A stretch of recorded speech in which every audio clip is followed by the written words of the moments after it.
Hey everybody, welcome to a brand new episode of MFISTV. I am your host, your financial guru, Jason Matthews. Today, we're going to talk about 5 different ways that small business owners can minimize their taxes. Now, before we get started today, make sure you hit that subscribe button. We're really working on getting 100 subscribers right now. So here's the 5 tips for small business owners. Now, if you're an S-Corp or sole proprietor, it doesn't matter if you're C-Corp. These are going to be some really good, helpful tips for many people.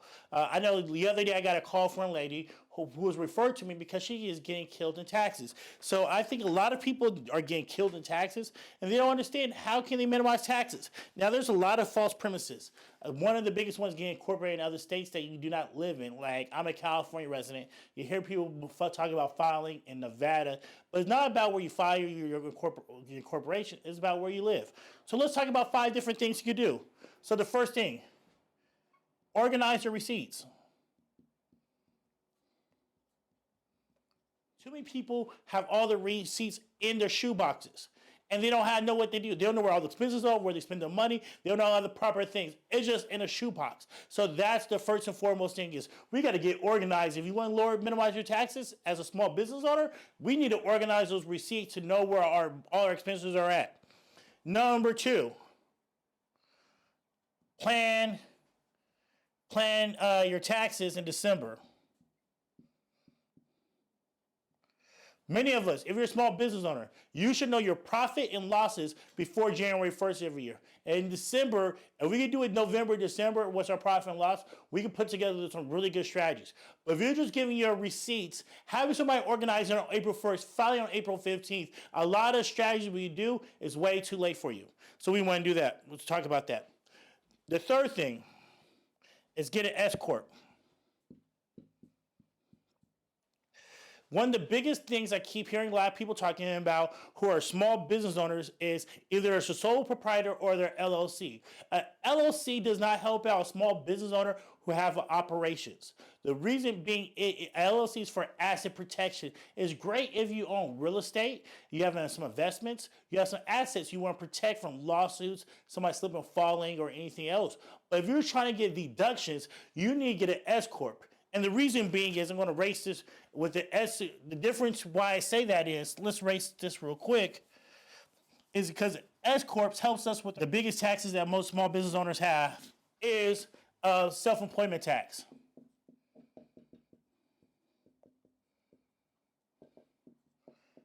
And self-employment tax off top is 15.3%.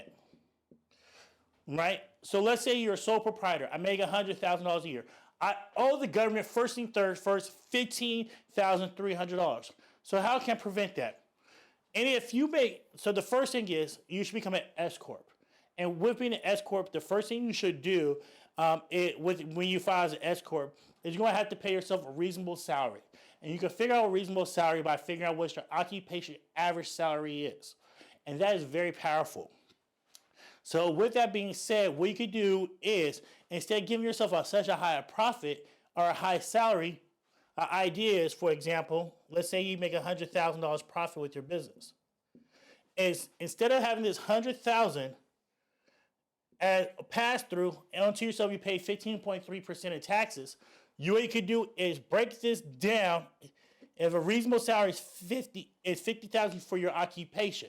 Now, when we talk about this, talk to your CPA, talk to your financial advisor for more details, or give us a call.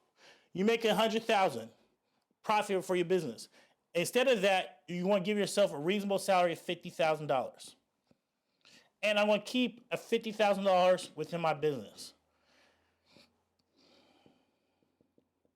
With that $50,000 salary, we're going to pay self-employment tax on 15.3%. So instead of paying $15,300, now we're only paying $7,500 in self-employment taxes. Wow, this $50,000 do not have to pay self-employment tax. We're giving ourselves a profit or dividend. That is one of the biggest tax savings we have. So what you want to do is, you can't do this as a sole proprietor. You could do this with an S-Corp. So I recommend that everybody look at becoming an S-Corp. If your business nets at least $30,000 profit. But let's say this, if you make less than $30,000, you might not. Now, the one downfall about self-employment tax, or being an S-Corp, I should say, is that every year you're going to have to pay $800. The fourth thing we can do as a small business owner, right, or I should say one of the bonus things is, we could put our kids on payroll.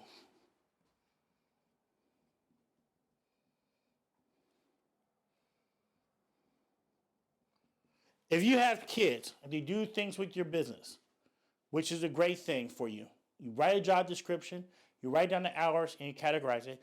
You could put your kids, if your kids on payroll. Now, you don't have to pay self-employment tax for it. The good thing is, if you do that, you can put your kids on payroll for $12,000 or less. Right? You pay $12,000 or less, you can put your kids on payroll. Pay them $12,000, $10,000. You can pay for that for your kids, your children's home, your kids' sports events or whatever. But you could put them on payroll for $12,000 or less. Make sure you have a job description for them. Say they're janitorial and everything else. Put them on payroll for $12,000 or less, and now you lower your taxable income, and now this $12,000 don't have to be taxed because we don't have to file taxes for anything $12,000 or less. But make sure you are organized, have a job description, write down details of when they work for your office, and a little work for you. My son, he does my business cards, he do filing, he takes trash out. We want to make sure we get those deductions for that. Last but not least is we want to have some type of retirement accounts for ourselves. Retirement accounts.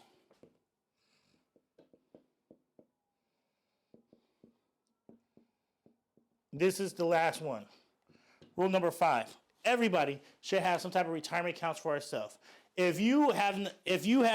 highly recommend, if you plan in November or December, and you have proper planning, you should do a solo 401k plan for yourself. Because it helps you avoid the self-employment tax that we talked about. But if you did not plan correctly in November, December, you still have time because you could no longer open this account after January 1st if you don't have it. But if you have not, if you did not do that, you didn't proper plan, you don't have a solo 401k plan, well, the next best thing for you in the meantime for this year is open up a SEP IRA for yourself. The good thing is all the money you put in that retirement account is tax deductible. So you get a deduction on that money. The money grows tax deferred, and you pull it out, you have to pay taxes on the end of it. Here, I know it's a little bit sloppy on this board, but these are 5 really great tips for you guys. Hope you guys have some great info. I hope this gives you some ammunition when you talk to your CPA, your financial advisor, your tax advisor with your planning. Make sure, stick to these notes. Hope you guys have a great day. Make sure you hit that subscribe button. Let us know what topics you guys want to hear about, and have a fantastic day.